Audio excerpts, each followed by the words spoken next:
Welcome to the Tech Connect podcast. I'm Jason Martin, and today I'm joined by Craig Provost, an award-winning designer whose work includes everyday products such as the original Gillette Fusion razor.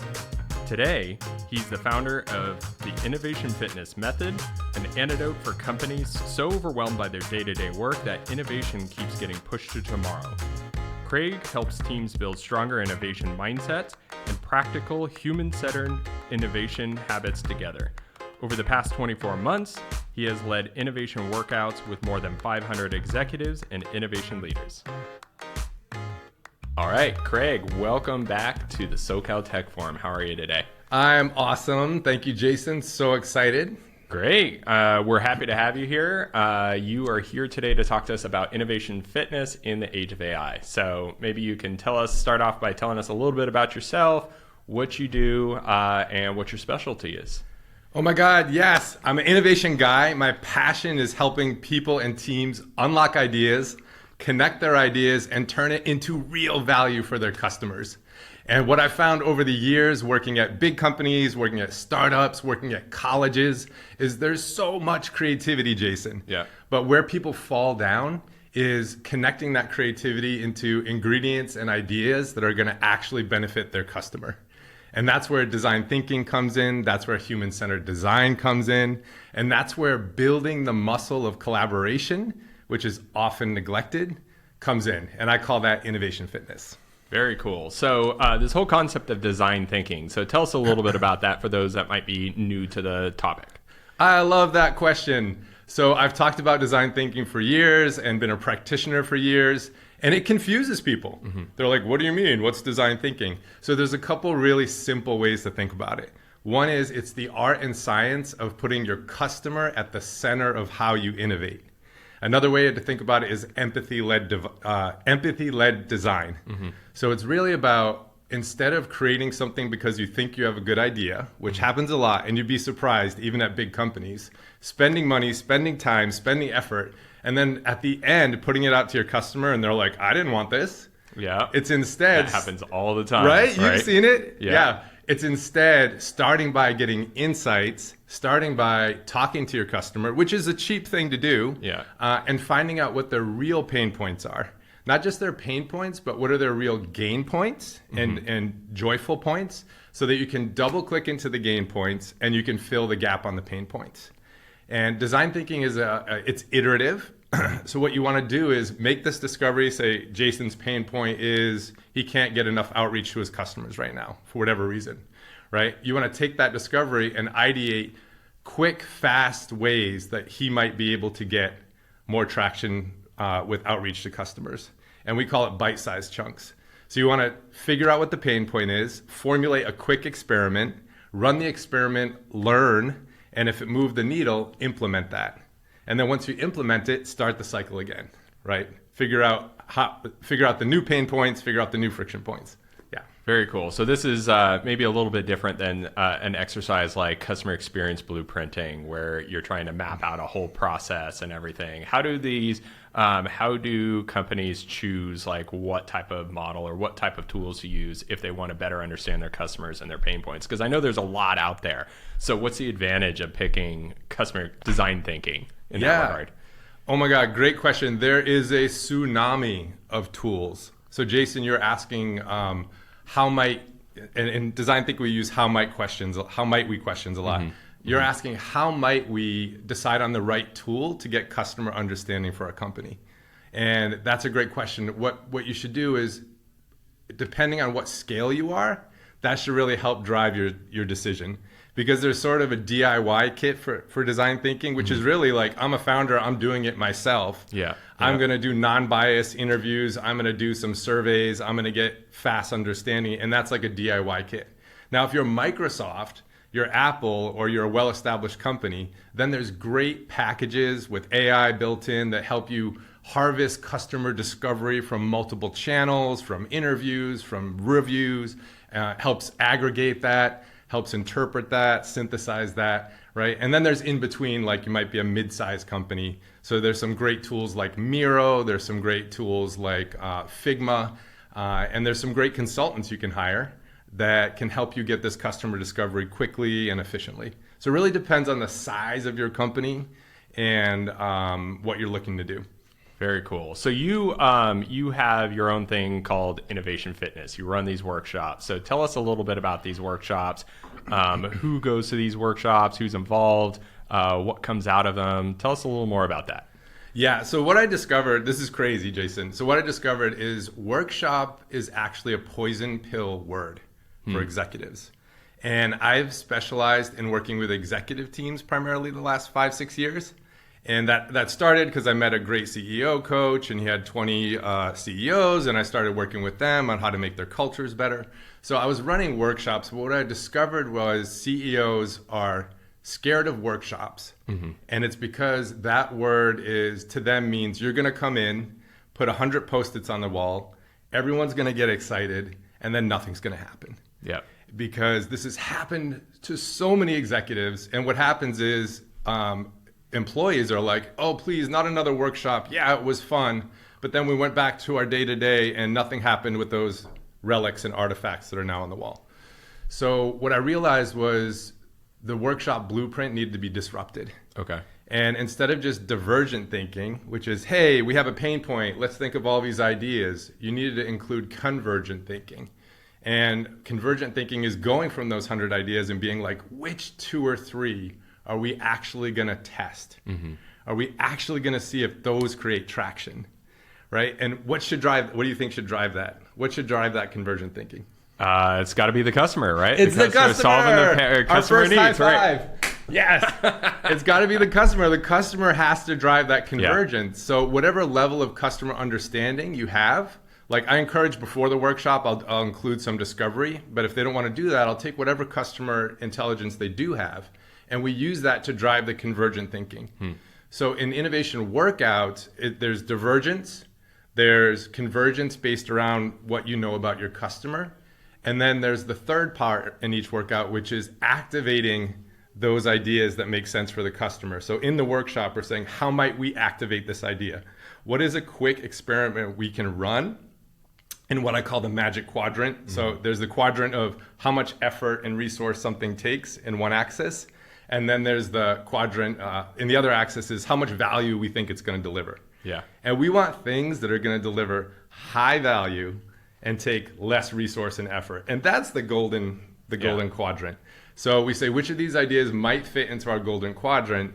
And then in that workout, we say, how are we going to run an experiment? How are we going to activate this?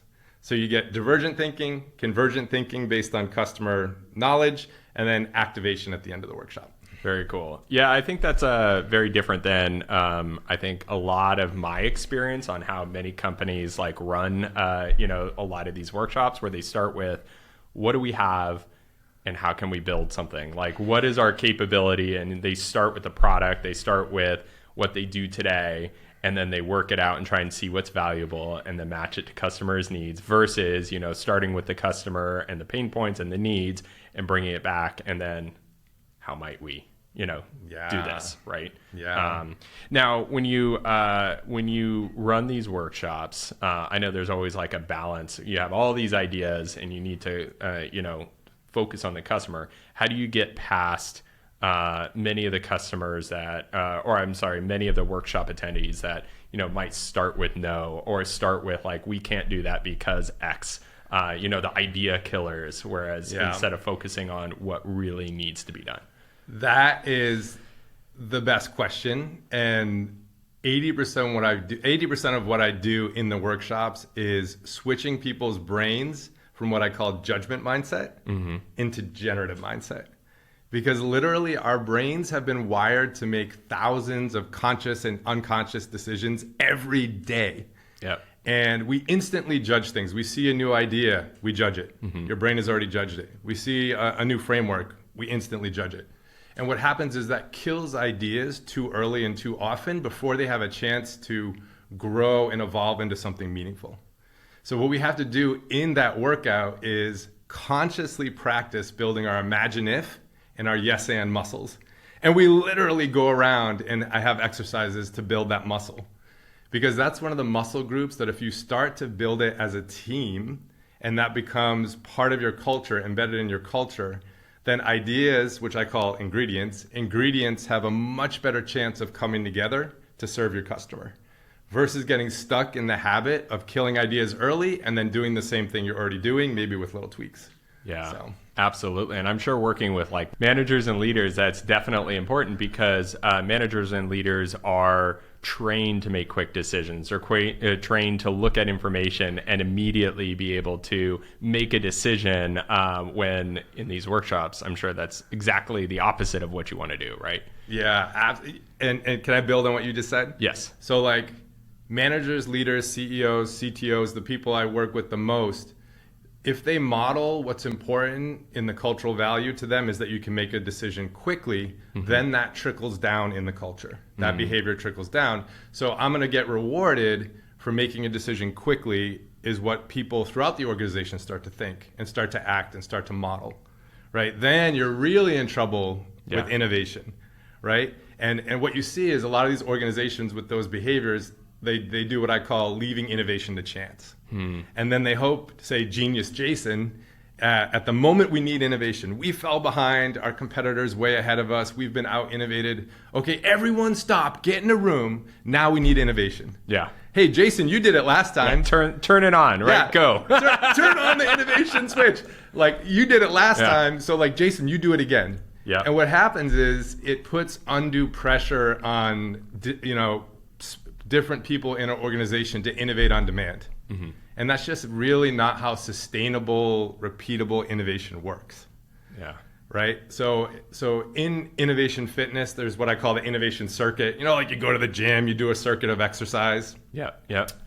Well, that circuit's really made up of three things. Like if you get these three things kind of right, you can start to have sustainable value creation that just happens again and again. And one is continuous customer understanding. Like you got to get signal, like living signal from your customer. Not once every 3 months we made you've seen this, we made a journey map, we made an empathy map, right? And we did that 2 years ago and now we got to dust it off and like trying to sign out the work, right? That's right. Yeah. That's right. So the foundation is like, how can you get established living signal from your customer? And if you can do that and that people are looking at it and you're using AI to interpret it, help you interpret it, the next thing is in the circuit is culture. So you have customer and then the middle is culture. Do you have a culture and a mindset of innovation and some habits of innovating so that you could take the signal from the customer and actually activate it in the culture and create something efficiently, quickly, that's testable. So culture is in the middle and then the top is commerce. So now we have the signal from the customer. In the middle, we have a culture that has an innovation mindset and innovation habits. And now the commerce piece is, can we project what we've created into the world through our brand, through our business model, through our products and services? So commerce is everything that is outward, right? So if you can actually listen to your customers, turn it into ideas that may matter to them, and then project it and test it outward in a meaningful way that makes sense with your brand and within your products, you have a powerful innovation circuit. That's fantastic. So let's talk a little bit about product development now. And especially, you're here to talk about specifically innovation fitness in the age of AI. That's right. So when we talk about AI, let's start off with like, how have you seen the way products are developed and the way innovation is thought about now that AI is being injected into everything and we're trying to push products and features out to market very, very quickly. What kind of impact has that had towards this customer focused mindset? Yeah, I love that question. Thanks for like redirecting us to AI. I was like, oh yeah, we were talking about AI. I forgot. I like to call AI, I think we named AI the wrong thing. Yeah. We call it artificial intelligence, which instantly makes it something foreign to us. And if it gains sentience, foreign to itself in a way, I think we should have called it alternative intelligence. And think of it as alternating current of power and capability. We have the human mind, the human experience. Right. We have alternative intelligence, AI, it's another flow of current. So as we create products and understand customers, it's like, when should each of those currents be connecting and emphasized to create value? And so I like to think about like a stream like that. And what happens is AI should never be the source of truth. We never want to start understanding by saying, AI from a blank canvas, tell me about my customer. We want to start by having real interactions with people, having service tickets, interviews, like real interactions with people be the source of truth, and then have AI be the layer that helps you interpret that source of truth and helps you turn it into meaningful business experiments and meaningful things to meet your customer needs. So the biggest, I don't want to say error, but the biggest trip up is I see people starting with AI and trying to make it the source of truth. IDEO is a great place to look. So they have a great article that became kind of famous, like, don't use simulated customers. Like, simulation is such a powerful tool. Yeah. When I was at Gillette, in the early days, they were trying to simulate mold flow of plastics. And when they first started, it was like really not that great. But in the 10 years I was there, by the end, the simulation was like 95% accurate. Wow. Then it became really valuable. We're in the not that great era of trying to simulate humans as customers with AI. And maybe eventually we'll get to another place. So, but start with real insights. Let those fuel how you use AI. Use AI as an accelerant, like ways you can use AI as an accelerant. Is that a helpful thing to talk about? Yeah, absolutely. Yeah? Okay, awesome. Yeah, let's go. Yeah, okay. So ways you can use, here's a practical blueprint on how you can use AI as an accelerant. Like, one, use it to help you formulate better questions for your customer, right? Two, use it to help you listen to what your customer is saying in different ways. So I might be interviewing you or you might be interviewing me, and our human mind is listening in one way to the conversations, and I'm interpreting that. I could direct my AI to say, listen to this conversation, but I want you to listen to it through the lens of what our business goals are. Here's our three business goals. I'm going to be listening to it from an empathetic standpoint about my customer needs. Now, suddenly I have a second powerful listener making sure that we're still focusing on business goals. So formulating questions, helping you listen in new and powerful ways. And then third, taking what comes out of different branches of discovery and synthesizing it and interpreting it. AI is amazing at that.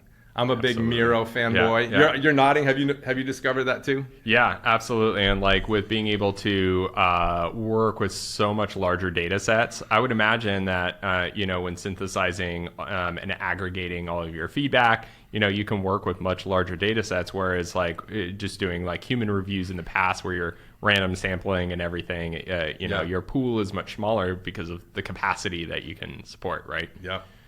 Very cool. Yeah, to your point, sort of like qualitative meets quantitative. AI can help you like weave those things together. Find more of the patterns and the trends. More of the patterns. Yeah. Very cool. Very cool. Okay. So when we talk about AI, we talk a lot about biases, right? But humans always bring their own biases, right? So I think that's one thing. I'm sure as a facilitator, you've worked with a lot. It's like, how do you not be aware of your own biases? And we can't get rid of those, but be aware of them. AI brings its own bias, but it's a different bias, right? I'm sure when creative thinking, coming up with the different questions, reviewing the customer's feedback through a different lens, that could be really helpful, because while it might bring biases, it brings a completely new way of thinking. Yep. Very cool. Yeah. So just to double click into what you said, for those of you not familiar with the role of bias in customer discovery, so like here's a good example of bias. Hey, Jason, I have a new app. It's super awesome. Can you tell me what you think about it? You've already told me it's awesome. Yeah, exactly, right. So like fundamentally, like as facilitators and in discovery, we try to be non-biased. Yeah. And what are good ways to be non-biased? Like you have to be careful about how you ask questions. You have to start from the broadest sense and then move into actionable, detailed things. So you give people the space to talk about how they really feel about something, versus like immediately getting myopic and getting into like features and stuff like that. Right. So that's another big mistake people make. And then you need multiple perspectives, which is where even though AI has its own bias, it's super helpful. So if I'm doing discovery work and Jason and I as humans are listening, and then we have 3 different AIs that we've purposefully biased to look at it in different ways, what we're doing, now we have 5 perspectives. Yeah, absolutely. Right? And we can aggregate those perspectives to help end up in a more meaningful, actionable place usually. So absolutely. Yeah. One of the things that I've experienced in my own career working in marketing is when you're with a company for so long and you're rich and deep in the product and everything, there are so many gaps that you don't realize that you have. Like you're skipping over describing what your product really does or what it is and all that because your own mind is filling that in. So I'm sure AI could be a great way to uncover those gaps. Yep. Now, when talking about AI and biases, what sort of things should people pay attention to or be aware of that the AIs can bring in to the discussion, right? Yeah. So as a design thinker, you're always thinking about empathy and relationships. So I've kind of developed an empathetic relationship with my AIs. So I started by treating them as like sort of like tools in my quiver, arrows in my quiver, like do this for me, do that for me. And then what I realized is the more I taught the AIs about how I think and how I work, the more empathy it had for me and the better blueprints it could give me for helping me in what I'm doing. And I lost your question. What were we talking? We were talking about just bias in general from AIs. So how, what should, if anybody is using AI in the process for design thinking or just to better understand their customer, like what kind of biases should they be aware of that the AI might bring to the table? Oh, perfect question. Okay. AI hallucinates. We know that. Yep. So where I was going was the more you train your AI about how you think and how you work as a customer discovery person, the more those can almost become rules in DNA. Like you could tell it like, beware of biased questions. Here's what I do to beware of biased questions. When you're creating questions guides for me, always refer back to this. Yeah. So literally training my AI, and I know people are torn about how much they want to train their AIs, but training my AI to basically become a better thought partner for design thinking and customer discovery. Very It's cool. something I work with it, yeah. So you talked about a little bit about empathy, and I feel like building a product that serves value to an individual really requires empathy, right? You need to understand what they're feeling in the moment and what causes them pain, what truly causes them pain, not what you think causes them pain, right? Yep. How do you feel AI is at understanding the empathy side of things? Or is that where that's where you want to say like, hey, this AI does not do that well. Steer clear of that. That's where the human really needs to get rich and deep. Yeah, so that's a great question. I actually spent a couple years working at a company that was doing video surveillance and using AI as like sentiment analysis, intelligence, and trying to use video to understand human emotion. And I would really beware of that. What I discover is AI is great at identifying patterns, doing synthesis, that kind of stuff. But when you get in a room and say, I'm going to talk today in the presentation about watching people experience an app or a service for the first time in a room. And there's a lot of layers. There's body language. There's how they're looking at each other. There's the tone of their language. There's so many layers going on, and there's the group dynamic in the room. And being able to process and analyze and react to all those things in the room with the goal of unlocking real, authentic insights, AI is not good at that in my experience. That still requires the human touch, the experience of someone who's used to doing it, a facilitator or a customer understanding person. So I would not currently yet rely on AI to interpret sentiment, to interpret human emotion, those kind of things. So very cool. How about you? How do you feel about that? I agree. I mean, I think, everybody brings their own lived experiences to the table, their own backgrounds, their own cultures, and the way they interpret emotion and feedback and responses. And I think that that's something that doesn't come down to ones and zeros that can be easily analyzed, right? I think maybe it'll get there one day, but I think it really takes a human to understand what somebody is truly feeling. Right. Yeah. It's like, do you like campfires? You're a camping guy, right? I'm a camping guy. Yeah. That's right. Okay. So like if we think about fire as sort of like this source of knowledge, or like sometimes it's referred in mythology to human knowledge, right? As we build a fire of insight, of understanding, the logs you want to put in the fire are real human interactions. That's what, like the log of having an interview, the log of talking to people, doing a focus group. Like those human interactions are sort of the fuel. And what AI can be for us is the accelerant. It can watch how we build that fire and say, you could build that fire better if you put the logs like this. You could accelerate that fire if you blew on it like this. So it can watch how we do customer insights, and it can help us refine that process and do it better. But it shouldn't be the fuel for the process. That's an amazing analogy. You know? I love it. So let's talk about things that AI is good at. Yeah. Distilling customer insights, working with massive amounts of data and all of that. Yeah. So when we talk about gathering, distilling, and activating on customer insights, can you walk through what that actually looks like? You've done your customer interviews, and you need to better understand this massive amount of data and pull insights out of that. What does that process look like today? Yeah. So I'm a big Miro fan guy. Okay. And I know there's a lot of tools out there, but since the pandemic, Yeah. so pandemic hit, 100% of my business was in person. Yeah. And one of my clients said, hey, have you heard about this thing called Miro? So I'm panicked. Like, what am I going to do? I can't go to any offices. So I started running sessions in Miro, which helped my business go from regional to national and sometimes international, because now I can run sessions, capture insights remotely from anywhere. And Miro has great AI inside of there that can constantly comb through that and deliver insights to you. And I'll give you a good example. Like I have a client that's a long-standing client, 3 years, Skirball Cultural Center. I've been working with them on their culture is awesome, but how to make their culture even better. And they have over 200 employees. 3 years, we've probably had over 30 sessions. I have a Miro board that's a mile long. Wow. Of dozens of exercises we've run. Now, my human mind is much more in the moment of each exercise. But I have AI combing through that history all the time in Miro and reminding me, hey, Craig, we could see through all these 3 years, these 3 things keep coming up again and again about the culture. Don't forget that. Keep focusing on those as the pain points, right?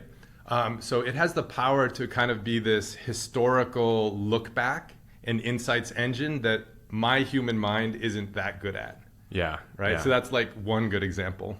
Wonderful. Yeah. And I would imagine also, so you're running these in Miro. Does it help you I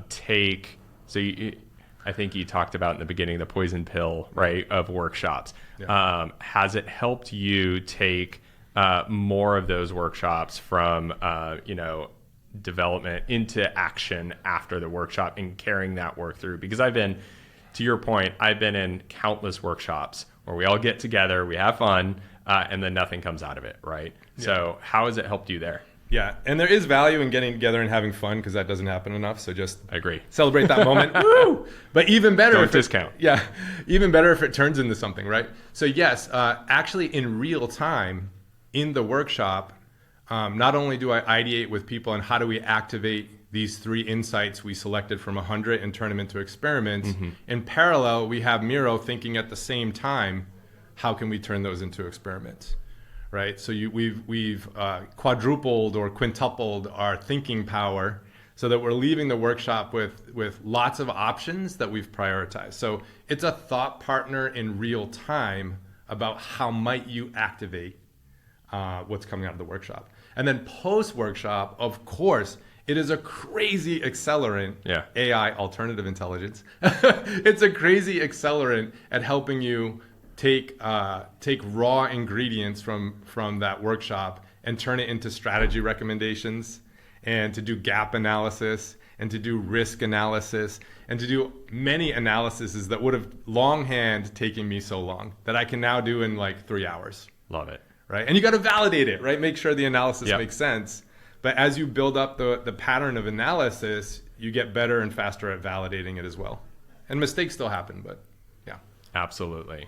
So bringing it back to just design thinking in general, tell me what companies in your mind do this really well today? Are there any thought leaders that apply design thinking regularly and iteratively to their products that just make their products so much better? Yeah, absolutely. I mean, IDEO is still the benchmark, the gold standard. They've gone through metamorphosis, but I have to call them out as thought leaders because not only are they doing the work with AI and customer understanding and human-centered design, but they're going out of their way to teach people and make that information publicly available and affordable for teaching people how to do this work. So you got to call out IDEO. A lot of universities are actually leading the way. Rhode Island School of Design for a long time has had a strong human-centered DNA and human-centered teaching for their students. So RISD is a good one. There's small places, like I'm wearing this weird Zurich watch today. There's small, what I love about founders and what I love about small companies, startups, is they have to get good at discovering what their customers want or they die, right? So there's a lot of small companies out there, small successful companies that have gotten incredibly good at discovery in their own ways, but following the principle of human-centered design and design thinking. So there's oodles like the Zurich watch company is one of them. Very cool. Yeah. So for those that are listening on the podcast today, maybe they're in charge of building a product, they own a company, and they want to start integrating design thinking into their business. Where would you recommend them getting started? Yeah, so you can do a lot yourself. So ask yourself this question: who in your company may already have experience, and you may not have asked people in your company, in doing customer understanding? Who in your company seems like a natural facilitator? Who in your company is good at interacting with customers and asking questions and kind of being non-biased? So start by identifying one or two people in your company who can lead the charge. And you may not have a UI UX group, you may not already have a customer understanding group, but find those persons who want to lead that charge. And then give them the resources and time to go out and explore just the core principles of design thinking. Like, how do you frame a problem? How do you get quickly customer understanding? How do you use AI to accelerate that? And then literally just have them go and talk to customers and start to get the information that you could start to build on and react to. Yeah, so I would start inside. And then, of course, there's people like me that you can call and help, pour accelerant on your customer understanding fire and build your innovation muscles and build your innovation fitness and develop an innovation mindset. And actually make innovation fun, because it's proven teams that have fun together are way more productive. They stay longer in companies. They come up with better ideas. They cook up better innovation. So happy employees make great products. Yes. Don't they? Yes. All right, Craig, let's go ahead and close this out. So for those listeners that want to know more about you, what you do, and learn more about design thinking, where should they go? Yeah, thanks, Jason. This has been a blast. They should go to craigprovost.com, and there's a lot of information there. You can go to my LinkedIn, or you can, I'm on the road running innovation workouts a lot, so you could text me. Here's my number, 617-650-9021. All right. Never be afraid to text me. High fives through the microphone. High fives today. All right, Craig, thanks so much for coming in. Looking forward to your session. It was great chatting with you. You too, Jason. This podcast is brought to you by Human Studio.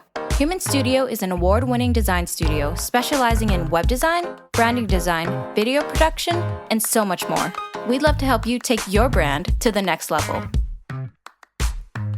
Thank you for listening to the Tech Connect podcast. Don't forget to stay connected and explore more at www.socaltechforum.org. We'll see you next time.